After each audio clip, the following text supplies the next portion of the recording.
All right, folks, let's talk about keeping your marriage together. Can marriage counseling really save a relationship that is on the rocks? That's a good question. Dr. Chuck Hannaford joins us now. He's a marriage counselor. And I guess, good morning, first of all. Good morning. Thank you for having me. When is it too late? When do you know, forget about it? I don't think it's ever too late. Ever? No. I think that problems and issues can be confronted and dealt with naturally. The earlier you catch them, the better the prognosis in terms of keeping the marriage together and the counseling process. But I don't think it's ever too late. You're with Heart Life Professional Soul Care. It is a not-for-profit Christian counseling agency. Anyone can call and set up an appointment. That is correct. Right. Yes. So what is the main thing you're hearing right now? Is the recession and all the financial problems hurting marriages more than ever? I'm guessing it is. Well, it is. The two major problems in marriage in rank order are money and sex. Okay. So now that we have these problems economically in our country, what we're seeing is that is putting more pressure on the #1 identified problem in marriages. Sure. But what that does is bring out the underlying existing problems anyway.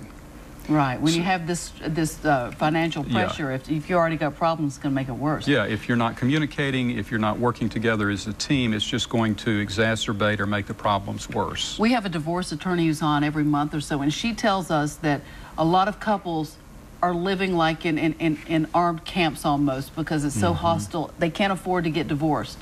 What do you have advice for people who are living like that? Well, I think they need to go back and look at the basis of why they're together, what brought them together. If they can remember. Well, they can remember with help. Okay. But what happens is, the best defense is a good offense, as they say. And so what we do when we have disagreements is we set up, as you say, these armed camps, and we begin to basically try to justify our position based on what the other person's doing that we don't like. Okay. So usually in marriages that go wrong is when one spouse is focusing on the other spouse and allowing his or her behavior to then be a justification for them not doing the right thing. Oh, I see. I see. So if marriages are going to work in the counseling process, one of the dynamics that you have to confront and break is get the two people to stop looking at the other person with respect to justification. What they're doing wrong and how, yeah. And begin to examine their own hearts. Okay. How do you do it?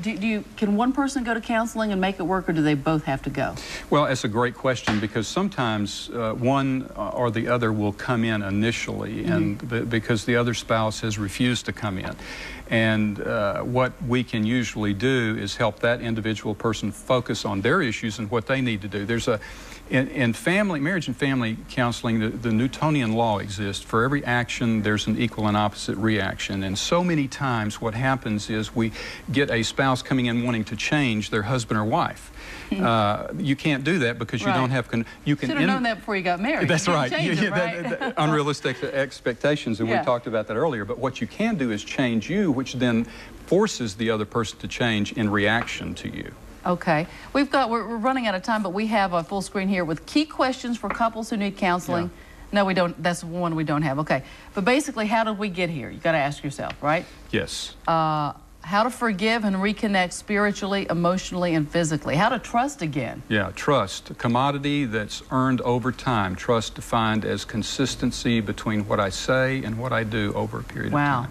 Takes work, though, doesn't it? It's not going to be easy. Takes a lot of work. Can't take a pill for it. There's no app for it. You just got to work on it, right? Yes, you do. All right, so here's the deal. Heart Life Professional Soul Care, the number 756-5788. Dr. Hannaford, thank you for joining us. Thank you so much for having me. Very good to see you. Yeah. That's the number to call. You can go to myfoxmemphis.com. James is having a conniption, so we're going straight to you, Holly.